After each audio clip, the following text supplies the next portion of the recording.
Nissan Magnite starting price at 5.62 lakh only. For offers and test drive, visit the Orange Nissan Visakhapatnam.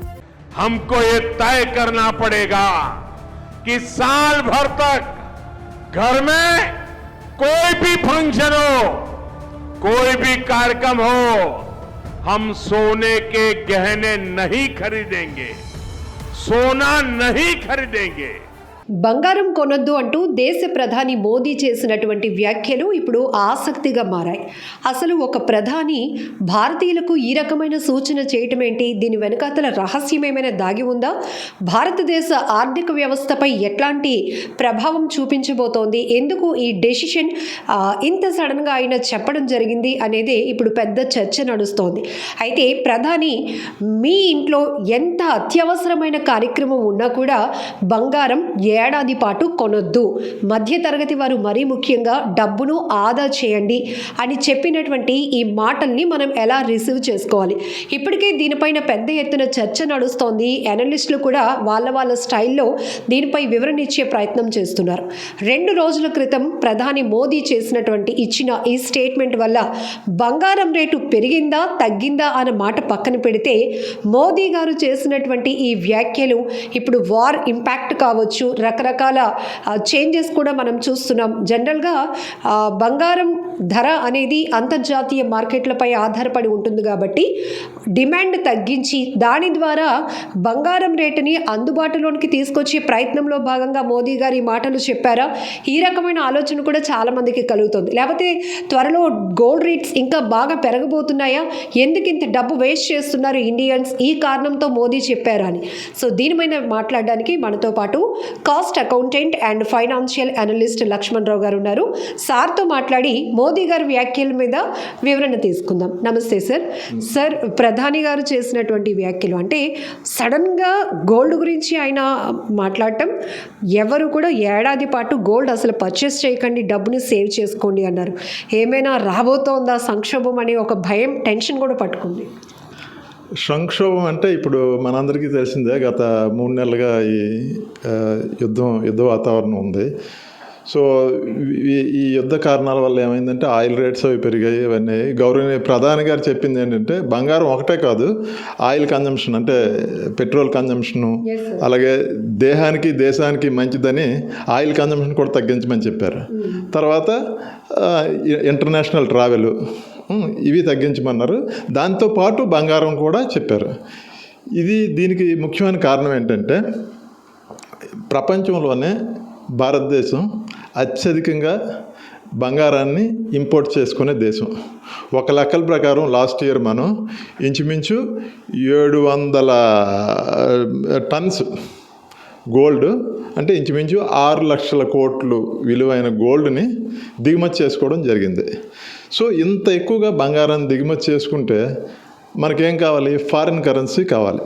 అంటే imports అన్నీ కూడా ఎక్కువగా మనకి US డాలర్స్లో జరుగుతాయి. కాబట్టి దాని అర్థం ఏంటంటే 6 లక్షల కోట్లు విలువైన విదేశీ మారకాన్ని మనం ఉపయోగించడం జరిగింది. సో ఇంత ఎక్కువగా విదేశీ మారకాన్ని ఉపయోగిస్తే ఏమవుతుందంటే దేశంలో కరెంట్ అకౌంట్ డెఫిసిట్ అంటారు. కరెంట్ అకౌంట్ డెఫిసిట్ అంటే ఏంటంటే మనం ఎక్స్పోర్ట్ చేసేది తక్కువ, మనం ఇంపోర్ట్ చేసుకునేది ఎక్కువ అయితే ఏమవుతుందంటే ఆ డిఫరెన్స్ ఏమవుతుంది అంటే మనం నెట్ అవుట్ఫ్లో అయింది కదా. మనం దిగుమతి ఎక్కువ చేసుకుంటే ఎక్కువ మనం బయటికి ఫారిన్ కరెన్సీని పంపిస్తున్నాం, ఎగుమతి చేసుకుంటే మనకు వస్తుంది. ఈ రెండింటి మధ్య వ్యత్యాసం పెరిగిపోతుంది. సో ఆ రెండింటి మధ్య వ్యత్యాసం పెరిగిపోవడం వల్ల ఏమవుతుందంటే వేరియస్ అదర్ ఎకనామిక్ ఇంపాక్ట్స్ వస్తాయి. ఫర్ ఎగ్జాంపుల్ ఎప్పుడైతే మనం ఎక్కువగా డాలర్లు అంటే ఇప్పుడు మనం బంగారం కొనాలి, ఇంపోర్ట్ చేసుకోవాలంటే డాలర్లను కొని ఇవ్వాలి కదా. సో ఎప్పుడైతే మనం ఎంత ఎక్కువగా డాలర్ కన్జంప్షన్ చేస్తున్నామో అప్పుడు ఏమవుతుంది, మన రూపాయి తాలూకు విలువ తగ్గిపోద్ది. ఎందుకంటే మనం ఇదంతా డిమాండ్ సప్లై థియరీ కదా. సో ఎక్కువ డాలర్లు కొంటున్నామంటే దానికి డిమాండ్ పెరిగిపోయి ఆ కన్వర్షన్ రేట్ అనేది బాగా పెరిగిపోతుంది. మనం చూసినట్టయితే ఒక సంవత్సరం కిందట 87, 88, 89 రూపాయలు ఉన్న ఒక డాలర్కి 87, 88 రూపాయలు ఉన్నది ఈరోజు 94, 95 రూపాయలకి ఎందుకు వచ్చిందంటే ఒకటి ఆయిల్ రేట్లు పెరిగిపోవడం వల్ల మనం ఇంపోర్ట్కి ఎక్కువ చేయడం వల్ల, ప్లస్ దాంతోపాటు బంగారం కూడా సో దానివల్ల ఏమైంది, ఈ కరెంట్ అకౌంట్ డెఫిసిట్ పెరగడం, తర్వాత ఈ రూపాయి తాలూకా విలువ పడిపోవడం వల్ల ఏమవుద్దంటే మిగతా మనం ఏవైతే నెసెసిటీస్ ఉన్నాయో అవన్నీ మనం ఇంపోర్ట్ చేసుకుంటాం. కొన్ని నెసెసిటీస్, మెడికల్ ఎక్విప్మెంట్స్ అనండి, లేకపోతే వాటి కూడా ఇంపాక్ట్ ఎక్కువ అవుతుంది. సో ఈ అన్నిట్లో అవాయిడ్ చేయవలసినవి అంటే మనం ఏది తగ్గించగలం, బంగారాన్ని ఈజీగా తప్పించగలం. ఎందుకంటే బంగారం 2 మెయిన్ పర్పస్కే కొంటారు. ఒకటి ఇంట్లో శుభకార్యాలకి, దానికి, లేదు అంటే ఇన్వెస్ట్మెంట్ పర్పస్ కోసం. కానీ గత కొన్ని సంవత్సరాలుగా బంగారం రేట్ అనేది అంతకంతకు హ్యూజ్గా పెరుగుతూ వచ్చినప్పుడు లేనటువంటి ఒక స్టేట్మెంట్ ఇప్పుడే ఎందుకు ఇచ్చారు అంటే, ఒక ఆభరణ వస్తువుగా ఉండే బంగారం ఇప్పుడు ప్రతి ఒక్కరికి ఒక ఎమోషన్గా మారిపోయింది. ఒక పాప అంటే ఒక ఆడపిల్ల పుడితే చాలు, ఇంకా అమ్మాయి కోసమైనా మనం ఇక్కడి నుంచి ప్రిపేర్ అయిపోవాలి, సిద్ధం చేయాలని కొద్దిగా కొనుగోలు మొదలుపెట్టిన వాళ్ళు ఉన్నారు, ఇన్వెస్ట్మెంట్ బేస్గా కొనే వాళ్ళు కూడా ఉన్నారు. ఇప్పుడు వాళ్ళందరి పరిస్థితి ఏంటి అనేది డౌట్ రైజ్ అవుతుంది. అంటే మెయిన్గా ప్రధాని గారు చెప్పినప్పుడు మనకి అత్యవసరమైన కొనుక్కోవద్దని చెప్పలేదు. ఇంట్లో పెళ్ళి శుభకార్యం ఉంటే కొనుక్కోవచ్చు, పర్వాలేదు. కానీ కొంతమంది ఏం చేస్తారంటే అదే పనిగా కొంటనే ఉండి పెట్టులో పెడుతూ ఉంటారు కదా. సో అప్పుడేమో దానివల్ల మనం ఎంతైతే బంగారాన్ని అలాగే హోల్డ్ చేసాం, హోల్డ్ అంటే కొనేసి అలా పెట్టుకున్నాం ఐడియల్గా, అప్పుడేమవుతుంది అంత విదేశీ మార్గాన్ని మనం బయటికి పంపించి అది తెచ్చి మనం ఇక్కడ పెట్టుకున్నట్టు అవుద్ది. సో అలా చేయడం వల్ల ఏమవుద్ది, దాని ఇంపాక్ట్ మిగతా వస్తువుల మీద ఇందాక నేను చెప్పినట్టు ఇప్పుడు పెట్రోల్ డీజిల్ రేట్లు ఎందుకు పెరిగాయి, క్రూడ్ ఆయిల్ రేట్లు పెరిగిపోవడంలో. కానీ అవి మనం ఇంపోర్ట్ చేసుకోవాలి. అది కానీ ఇంపోర్ట్ చేసుకోలేకపోతే మిగతా చాలా మటుకు ఇప్పుడు ఈరోజు ఇవాళ రేపు పెట్రోల్ డీజిల్ రేట్లు, అదే క్రూడ్ ఆయిల్ రేట్లు పెరగడం వల్ల ఈవెన్ బయట ఈ పెట్ బాటిల్స్కి వాటికి కూడా రేట్ పెరిగిపోయాయి, డిమాండ్ పెరిగి, ఎందుకంటే పెట్రోల్ డీజిల్ అదే క్రూడ్ ఆయిల్ తాలూకా ఇంపోర్ట్స్ తగ్గడం వల్ల. సో అయితే దీని ఇంపాక్ట్ ఏముంటుందంటే, తాత్కాలికంగా బంగారాన్ని కొనడం ఆపితే పెద్ద ఇంపాక్ట్ ఏముండదు.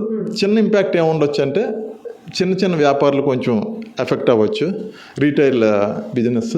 తర్వాత ఇంకోటి ఏంటంటే ఈ జిఎస్టీ కలెక్షన్స్ కొంతవరకు, అంటే బంగారం అమ్మకాలు తగ్గితే దాని మీద ఎంతైతే జిఎస్టీ ఉందో అది కొంత తగ్గొచ్చు.